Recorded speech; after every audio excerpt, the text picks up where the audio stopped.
Emma Woodhouse, handsome, clever, and rich, with a comfortable home and happy disposition, seemed to unite some of the best blessings of existence, and had lived nearly 21 years in the world with very little to distress or vex her.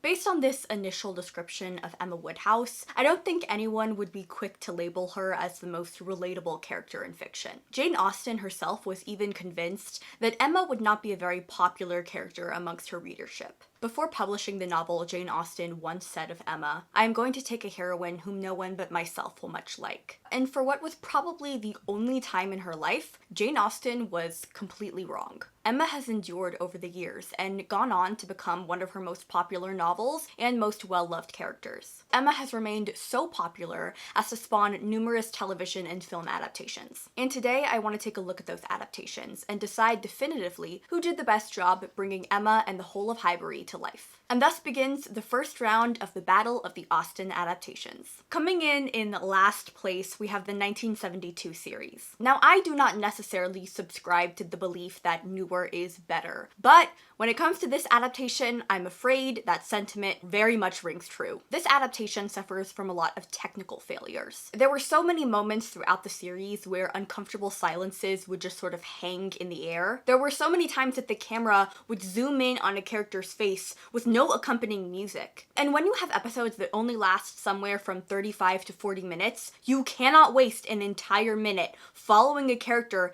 entering a room. My main gripe with this show is that it felt so staged and rehearsed. When we as the audience are watching a movie or a television show, we want to feel transported. We want to feel like we're watching real people live their authentic real lives and a camera just happened to be pointing at them. And I never felt that way with this adaptation. I was keenly aware the entire time that I was watching actors on a set deliver their lines and do so rather robotically. It felt like all the actors were just standing there waiting for their cue and weren't doing the work to really embody and inhabit these characters. And even when it seemed like a character was trying to express a genuine emotion, it just never came off as authentic. The scene in which Knightley confesses his love to Emma was just so flat and emotionless, and those are definitely not the adjectives that you want to use when describing a romantic declaration of love. This kind of stilted acting also meant that a lot of the humor and liveliness of the source material was totally lost. Emma is a comedy. Austen is a master of wit. And there are so many characters in this novel who are so hilarious because they are so ridiculous. Take the character of Mr. Elton, for example. He compliments and heaps praise onto Emma to the point of ridiculousness. And he thinks and speaks so highly of himself, and yet does not have the self-awareness to understand that he is actually just embarrassing himself in front of company. He's a very humorous character, but in this adaptation,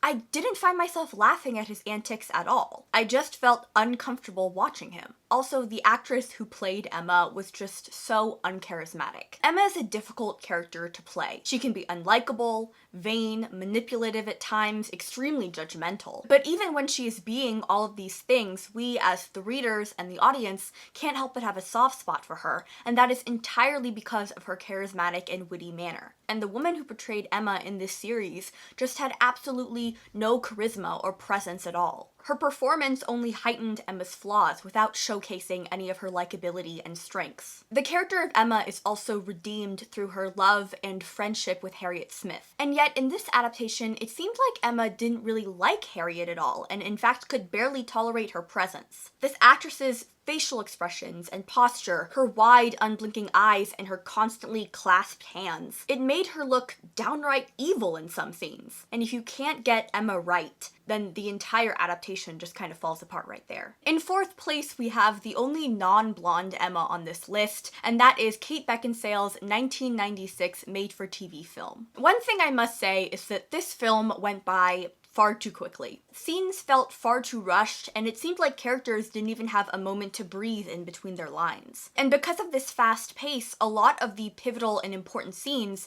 seem to be glossed over. No character really stands out here, and honestly, how could they with such a fast-paced script that seems to rush past all of the emotional beats of the story? Now, I think it's time that I confess something to you all, and that is that I'm not a huge fan of Knightley as an Austen hero. For the majority of the book, he is always there as this kind of older brother figure, and then suddenly Emma has a romantic epiphany about him at the end, and they're in love. I'm just not particularly invested in their love story, so it takes a lot for me to see Knightley as a viable romantic lead in these adaptations. And that brings me to my next point, which is that Mark Strong's Knightley just didn't do it for me at all. He was just very off-putting and angry all the time. Whenever he would criticize Emma, he came off like a father scolding his daughter. He was generally just far too harsh in everything he said and did. And the very worst moment of this adaptation occurs when Knightley, right before kissing Emma for the first time, talks about how he remembers holding her in his arms when she was a baby. I held you in my arms when you were 3 weeks old. Do you like me as well now as you did then?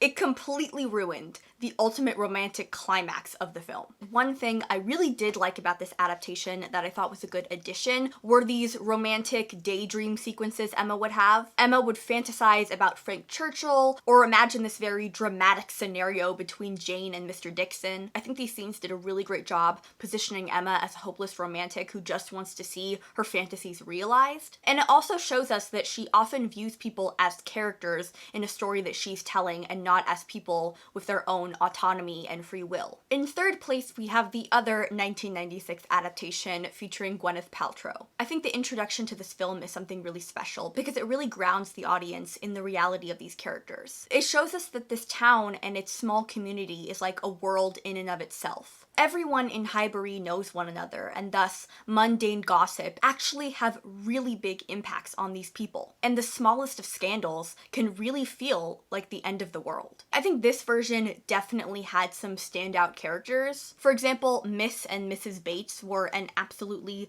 hilarious duo. I also thought that Harriet, played by the absolutely incredible Toni Collette, was a real highlight of this film. In a lot of adaptations, Harriet is either completely meek and is almost like a doormat who does whatever Emma tells her to do, or she's just very stupid. And this version of Harriet is none of those things. She's intelligent, she thinks for herself. Harriet is just overly kind and a little bit naive. She believes that Emma has the best of intentions for her and thus listens to what she says and follows her advice. I also think this movie did a really great job showcasing Emma's development through her matchmaking skills. At the very start of the movie, we see that Emma already has a plan of setting Mr. Elton up with somebody. And when she meets Harriet, she just kind of throws those two together. We see that Emma is only matchmaking for matchmaking's sake and is doing it to satisfy her own whims rather than genuinely find a match that would suit either Harriet or Mr. Elton. But then later on, when Mr. Elton reveals his true nature, Emma's perspective shifts at this point, and she is genuinely trying to find a match for Harriet that she believes will bring her happiness. Also, I think Ewan McGregor as Frank Churchill was an amazing casting choice. Whoever made that decision, hats off to you. He was so charming at points in this film that I genuinely forgot what a terrible person he is. When it comes to Knightley and Emma, I enjoyed their chemistry. I definitely think it was there. I could tell that some of their interactions were definitely meant to be flirtatious. All in all, this adaptation was fine. It was cute and fun. There were many things it did well, but those same things I believe other adaptations did even better. Our runner-up is the 2009 BBC miniseries. This series will always kind of hold a special place in my heart because it was the first Emma adaptation that I ever saw, and I've loved it ever since. And to this day, I believe that Romola Garai's Emma is one of the greatest performances I've seen in any Austen adaptation ever. She is overflowing with charm. She is so vivacious and lively. She brings this character to life in a way that all the actresses I've previously mentioned just weren't able to do. Even when she's portraying Emma's worst traits, her vanity and her selfishness, you can't help but love her. One reason this adaptation is so great is simply because of its longer form. In other adaptations, storylines felt rushed and the most poignant scenes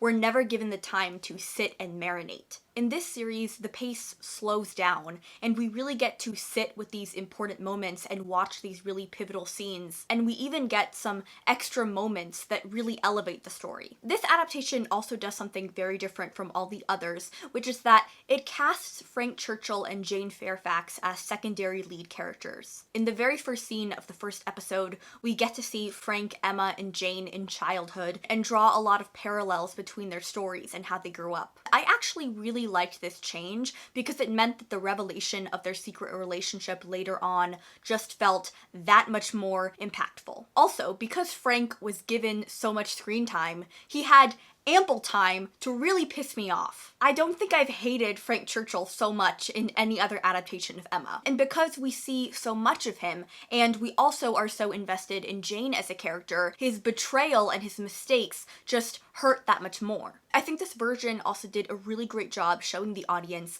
that Frank's presence had a really big impact on Emma and brought out the worst in her. It is in her attempt to impress him and because of his goading that she insults Miss Bates, that she gossips so often. This series also showed us the true intentions and desires behind Emma's matchmaking. Emma really wants love for herself, but she feels like she can never have it because she has decided that she is going to live and take care of her father for the rest of her life. And so she turns her attention away from herself and tries to find love for others. And more importantly than this, as much as Emma wants love, she doesn't really understand what it entails. She doesn't know what real love looks like, which is why she keeps getting her matchmaking wrong. I do have some issues with this adaptation, the main one being Harriet. Because Frank and Jane are elevated to a higher status and are such prominent characters in this series, Harriet's character definitely suffers because of that. She takes a bit of a backseat to them, and honestly, you guys, she's kind of an idiot in this version.